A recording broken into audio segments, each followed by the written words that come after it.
Kocha wa klabu ya Pamba Jiji Francis Baraza kuelekea mchezo wao dhidi ya Mashujaa ambao utapigwa kwenye uwanja wa Lake Tanganyika mkoani Kigoma amesema kuwa maandalizi ndani ya klabu yao yanaenda vizuri na wanafahamu wanakwenda kukabiliana na timu nzuri na wamejipanga kupata matokeo. Kwanza ni jambo la kumshukuru Mwenyezi Mungu, maana ni fursa nyingine tumeweza kuona siku ya leo.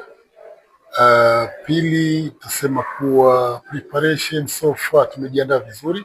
Jaribu kuangalia sampuli ya mechi ambayo tunacheza, timu tunacheza nayo, so lazima preparation yetu tunasema kuwa imekwenda vizuri, na tunajua tunacheza timu gani na tunajua timu yenyewe iko sehemu gani, si tuko sehemu gani, so we won't underrate. Naona sehemu walipo ili namba tu na mahali tupo pia ni namba hiyo.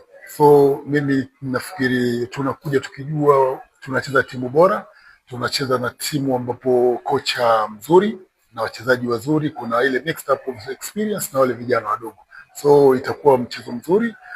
Though unajua wanacheza nyumbani, mashabiki wote tutakuwa kwao, so mimi nafikiri vijana wangu wanajua kile tumetuleta hapa, na tungoje tu siku ya kesho tuweze kuona kuwa mchezo unakusha vizuri.